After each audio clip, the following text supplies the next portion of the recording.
Good afternoon and welcome to another edition of the Daily Fix. I am your usual host and presenter, Advocate Tulo Hoyani. You know, the sense of Meyiwa trial was always ill-fated, right from the beginning. It was doomed before it started. Let us go back a little bit to the Chifiwa Maumela trial and recall when the issue of two dockets came up. Baloyi strenuously explained to the judge that there were two dockets and that the first docket, 636, was now in court. And that in the event, and this is very important, just mark this, in the event that nothing comes out of 636, they might then explore the possibility of resorting to docket 375. That is what he told the court. So we have a situation here where the prosecution is playing some kind of lotto or marbles with the administration of justice. They have two dockets in front of them. They decide to use one of them for reasons best known to themselves. And they say that in the event that that does not go through, they will resort to the other docket. Where in this world have you ever come across something like that? Where there are two murder dockets in respect of an investigation, disclosing two different sets of offenders. The first set of offenders is held before the Pretoria High Court in the trial that we are now seeing unfold there. And the prosecution says, well, in the event that we do not get a conviction here, we'll perhaps look at 375 and see whether there is any substance there for us. In other words, they'll fall back on 375. What a travesty of justice.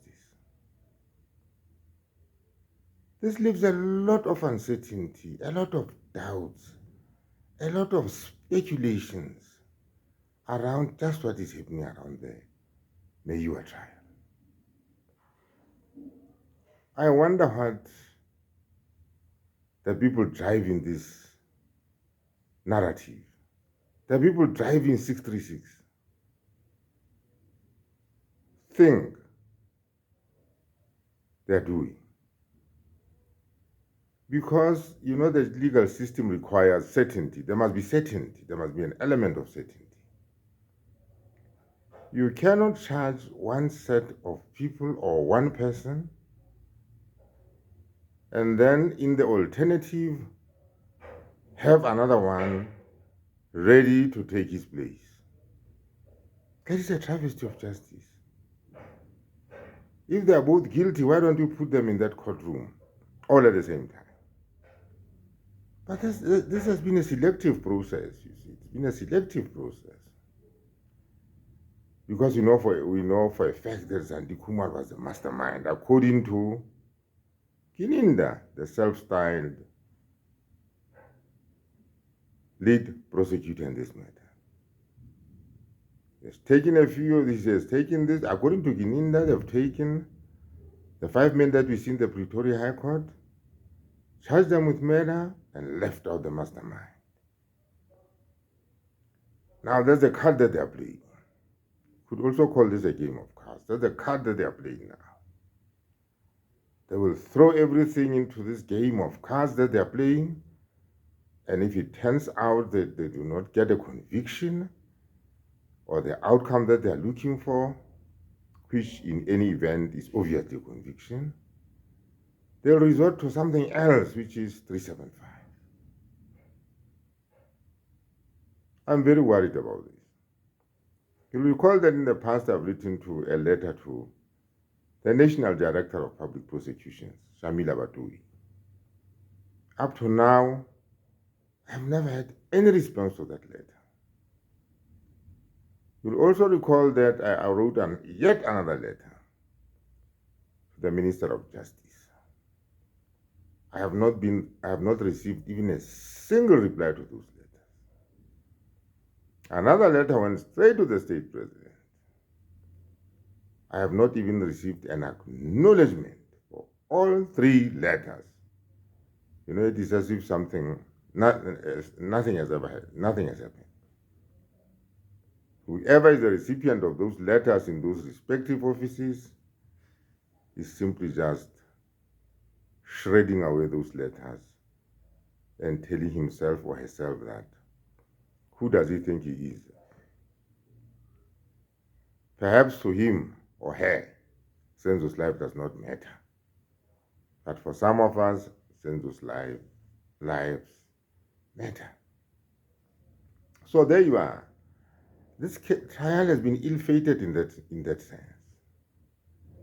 So we have this kind of nefarious situation. We have talked about impartiality recently. The judge has come out to be impartial. Has the leans towards the prosecution throughout the whole length and breadth of the trial. That is not in doubt. But that is how we started. Curiously enough, nobody raised an issue over this. I did not expect Judge Chifuwa Maumela, a judge that has been, whose dirty linen has been put out there for all to see, because he was a grossly incompetent judge. I did not see him question this, unusual and, frankly speaking, shocking state of affairs of having two dockets and then prosecuting one, and in the event that the prosecution does not get what it wants, it can resort to another one. He never questioned that. And I'm not surprised. There wasn't much that I was expecting out of Justice Chifuwa Maumela. Little wonder that he faced, no sooner had he started this case and he started facing, disciplinary hearings regarding his conduct as a judge. And I also recall that, did you recall also that Chifuwa Maumela had actually allocated this case to himself?